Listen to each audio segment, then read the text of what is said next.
I remember this story clearly, as it always stuck in my mind whenever I think about playing hide and seek in the dark, or whenever I pass by an alleyway. I'll never forget what happened.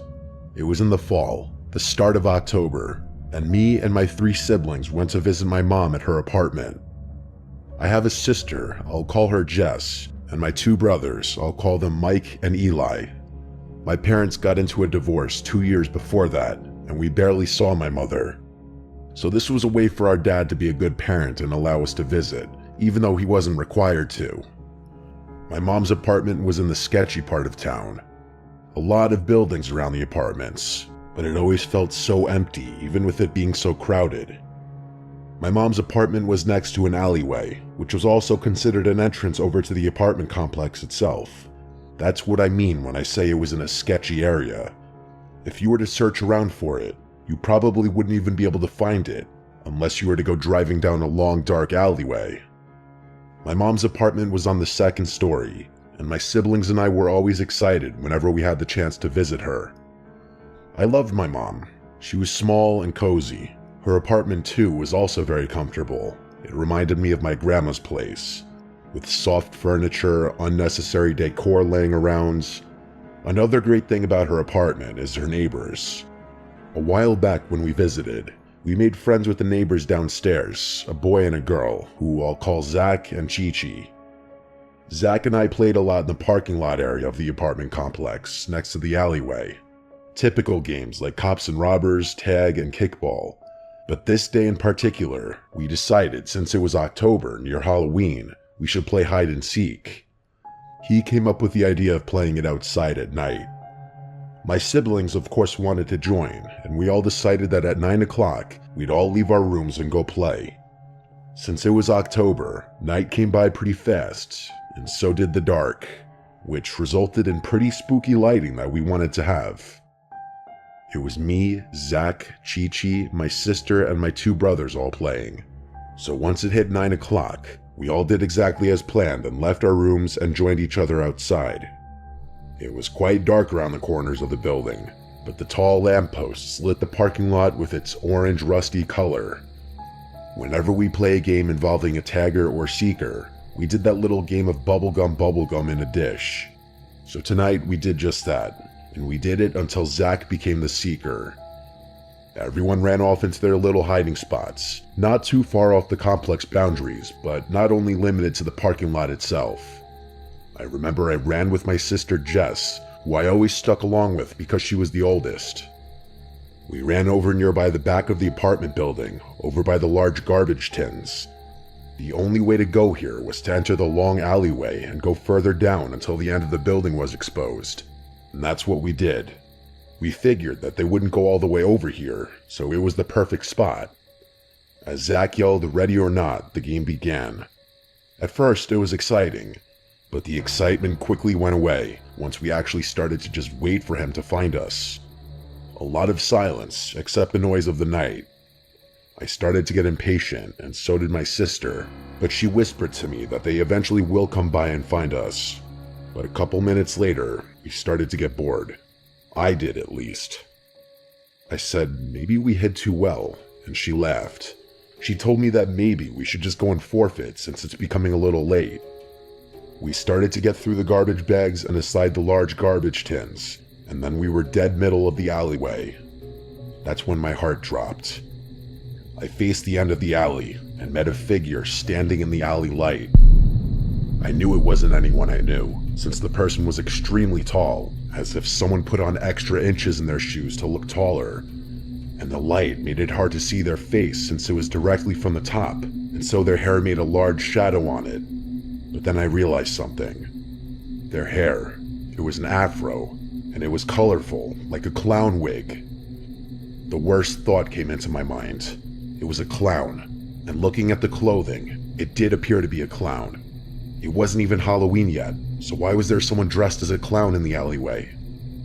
What was scary was that the person just stood there, not moving a single muscle, and they were staring right at us.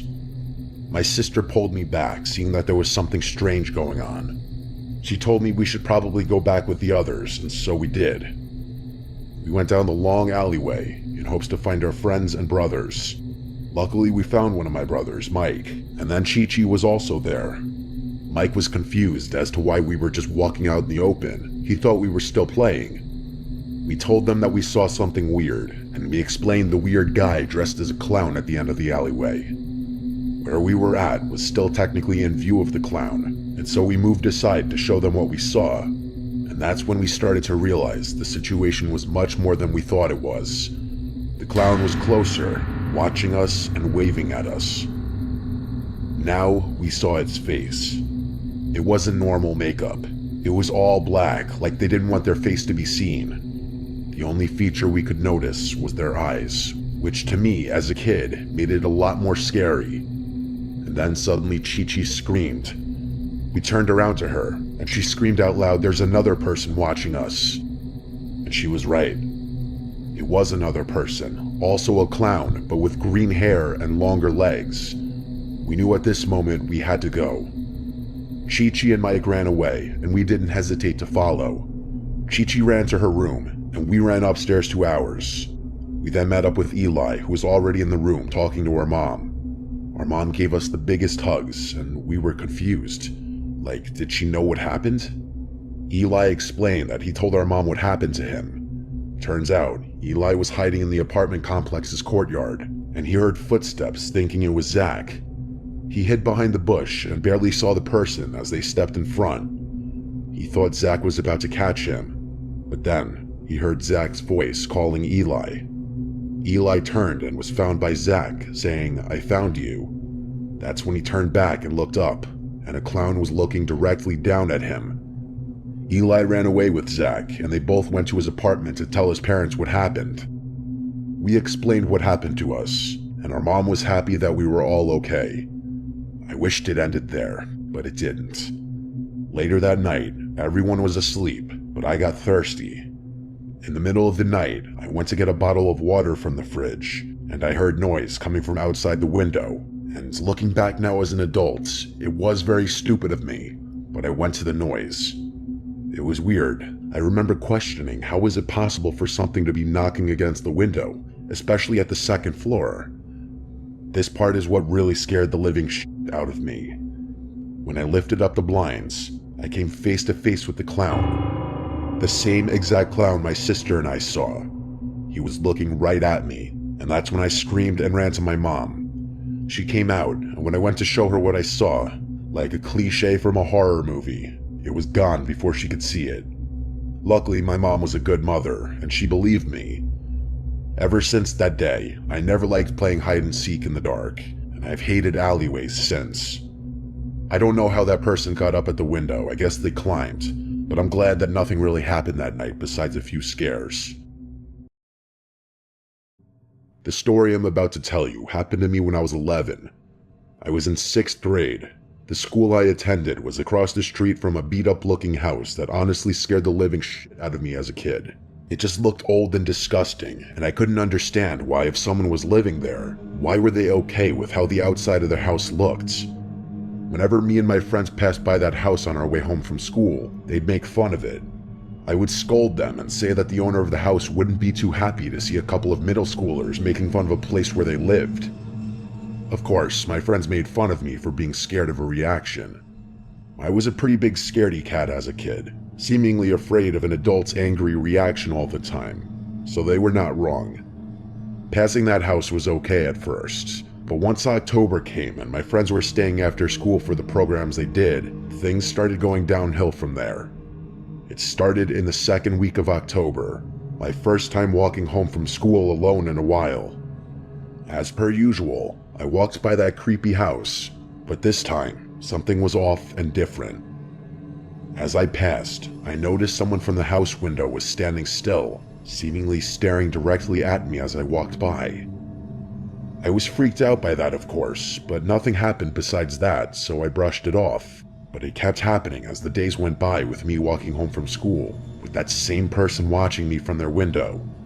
I couldn't tell if they were a male or female, but it didn't matter to me. I was scared shitless about being watched. I would tell my friends about it, and they would shrug it off and say that maybe the person was playing an early Halloween trick on me and trying to purposely scare me. I believed them, and would scold myself for being scared easily. But a week before Halloween, as I'm doing my usual walking home alone from school motto, I noticed the tall silhouette of a figure standing on the porch of that house, watching me walk by. I was scared, but I tried to be calm and brave and walked past the house. That's when things took a bad turn. As I walk by, the figure suddenly flies down the steps and starts to chase me. I scream at the top of my lungs and put some pep in my step and start to run. It seemed like I wasn't running fast enough. Whoever was chasing me was gaining on me. The person was seemingly a dude, judging by the voice, and he was yelling things at me that made absolutely zero sense at all. I knew I had to hide somewhere, and quick. So I ducked into an alleyway and hid behind a dumpster that smelled horrible, trying not to make any sudden noise that would help this crazy person find me and potentially hurt me. I could hear his footsteps stop by the alleyway, and I could also hear him mumbling words to himself as he walked closer to the dumpster I was crouching behind. My heart was leaping out of my chest, and I was praying that he wouldn't peek behind the dumpster and find me. I could literally hear his breathing to the point that I felt like he was going to find where I was hiding, but then I suddenly heard his footsteps running away from the alleyway. I remained crouched on the ground as I collected myself and wanted to make sure that the man was truly gone. Once I felt like the coast was clear, I ran the rest of the way home, and as soon as I entered, I told my parents what happened, and my dad decided to call the police. They arrived at our house in 20 minutes, and they had me explain what exactly happened and which house that man came from to chase me. Once they had that information, they let me and my parents know they would give us an update the next day. They stood by their words and came to find out nobody lived in that house. It had been vacant for years, which didn't make any sense. The police suggested that a homeless man or squatter most likely stayed in that house and for whatever reason decided he wanted to scare me. Nothing was done after that, and when I told my friends, even they were in shock and disbelief. Thanks to that day, I still get scared whenever I pass a house that looks creepy or abandoned. Even with me being 22 now, that day is still fresh in my brain. I come from a rural area in Poland. My country is still very much Christian, so Halloween isn't really widely celebrated. Many older people perceive it as satanic. Still, nowadays, many decorate their porches with stacked pumpkins. Some surprisingly made into jack-o'-lanterns, even in the countryside. At that time, I had a habit of taking my dog Susie for a walk each evening. It was mostly because Susie is rather on the larger side, and going out with her during the day was literally a nightmare. She used to hate kids and cyclists, so she would bark all the time and try to bite them. In the fall, it gets dark here pretty quickly, so 8 p.m. seems practically like the middle of the night. You can't see where you're going if there's no lanterns or streetlights. That day, it was dark already, and so I went out with my dog. There's a small road that I really like going on. It leads from the village supermarket that's quite close to my house to a church. It's not very long, it takes you maybe 10 minutes on foot. On one side of the road there's a forest, and on the other side, a large horse stud. It's pretty obvious that at night the path was practically empty, and you rarely met anyone there. I used to love the autumn vibes. Cold breeze, crunching leaves under your feet, and the feeling of solitude were perfectly nostalgic. I was walking like that, lost in my thoughts. I was approaching the end of the road, where the forest met an old stable which belonged to the local parish priest. As far as I know, it fell out of use many years ago, before I was even born.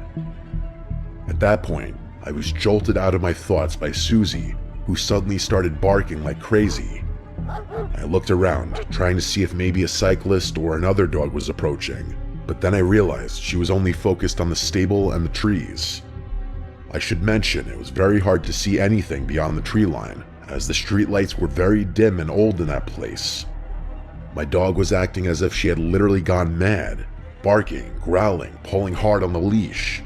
It wasn't typical of her, even when a bike went right by. I looked into the trees, trying to see what caused her to act so unhinged, and then I saw it. Maybe 10 to 20 meters away, right behind the priest's stable, I could see the silhouette of a man. At first, I couldn't comprehend what I was seeing. I thought it must have been a bush. But the closer I looked, I realized it was definitely a person. Judging by the way his clothes reflected the moonlight, he must have been wearing all white. He was kneeling with his back straight, not really hiding, but not exactly in plain sight either. This gave me chills. I realized he was wearing some kind of white robe. He wasn't moving at all, just looking in my direction. I pulled hard on the leash, trying to get Susie to move, but she was stubborn. I told myself there was no way I was staying there a second longer, so I grabbed her by the harness and took off rather quickly. I didn't want to run because I was still unsure if the man realized that I had seen him. Thankfully, the church was only a minute away, and I saw some people standing by it. For a moment, I contemplated telling them about the person, but what would I exactly say? That there was somebody sitting near the bushes? The rest of my way home had to be the most nerve-wracking walk of my life. Every couple of steps, I looked back to make sure no one was following me. Even my dog wasn't sniffing around anymore. She was just walking quickly straight ahead. I did get home without any further problems, but I wish I could say it was the end of my story. That night, I was woken up to multiple sirens wailing. They went off for a good half hour. The next morning, I saw in the local news that somebody had set the priest's stable on fire. People were saying that it was probably some drunk teenagers trying to play a prank and pull stupid tricks, but I knew damn well I hadn't seen giggling teenage boys the previous evening. The person I saw looked disturbingly calm, as if they were waiting for something. There could possibly have been more people hiding in the shed, but if so, I'm happy I didn't actually see them, or I might have had a panic attack. I really don't want to be the one contributing to the propaganda that Halloween is a satanic festival, but what I saw that night was really disturbing. A person wearing white robes, silently kneeling, just out of the reach of the streetlights. What bothers me most is that between the time I saw him and the time of the fire, at least 5 or 6 hours passed. Like, were they kneeling there the whole time? What on earth were they doing there for most of the night? However, I do feel very relieved that he didn't decide to follow or even acknowledge me that night, and that Susie didn't pull me even closer to him. If that person, or rather those people, were willing to set the whole building on fire, I don't want to know what else they were capable of doing. Last October, I went to a pumpkin patch with my friends. It was right after school, and the air was cold and crisp. The leaves were orange and yellow, and the ground was covered in fallen leaves. We had been looking forward to this all week. The patch was small but busy. Families were walking around, kids were running with their parents, and the smell of baked goods from a small stand filled the air. We parked and grabbed a small wagon to carry our pumpkins. There were rows of pumpkins everywhere, big and small. We walked down one row and found some nice pumpkins to pick. Everything felt normal at first. My friend Kevin dared me to pick the biggest pumpkin at the back of the patch, the one that was near a little wooded area. I laughed and agreed. The path to the pumpkin was narrow. The further we went, the fewer people we saw. The laughter and chatter from the main area faded behind us. I noticed the trees around us were thick, and the shadows were long in the late afternoon sunlight. The wind made the leaves rustle, and it sounded like whispers. I tried not to think about it.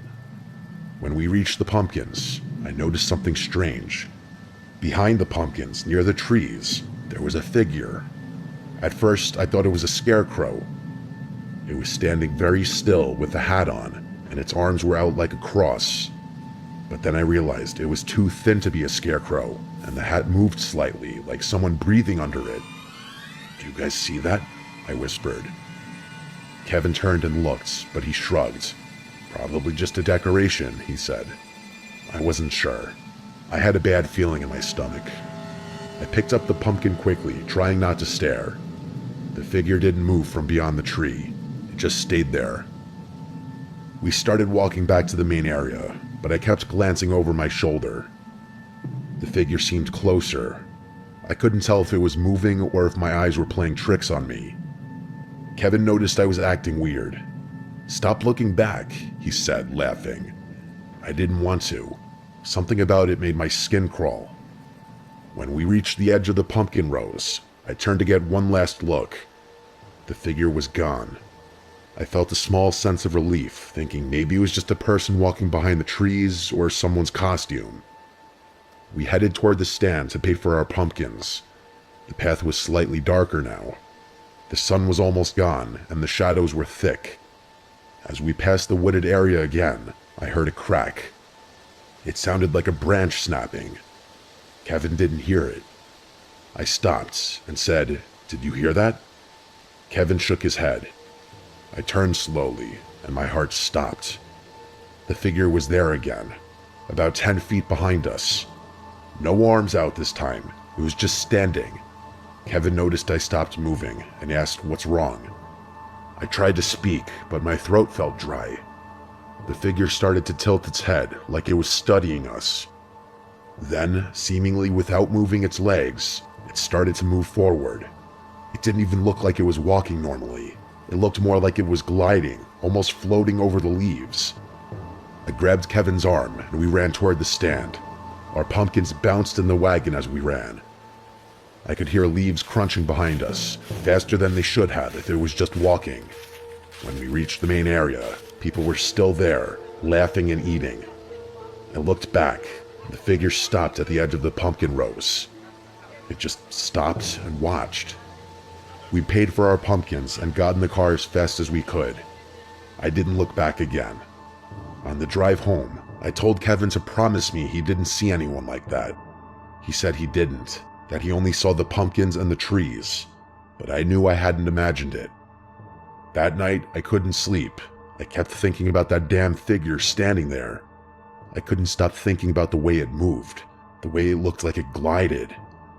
I tried to convince myself it was a Halloween prank, but it didn't feel like a joke. That was a family-friendly pumpkin patch, and that would be way too scary for little kids. A few days later, I read online that someone had reported seeing a strange person in a costume at the same pumpkin patch. They said it was late afternoon near the trees, and the person didn't speak or move like a normal person. The story didn't give names or faces, just the report. I haven't gone back to that patch since. Every October when the leaves start falling and the air gets cold, I remember that figure. I remember the way it moved. And I remember thinking, if it had wanted to, it could have followed us all the way to the car. I still don't fully have an explanation for it.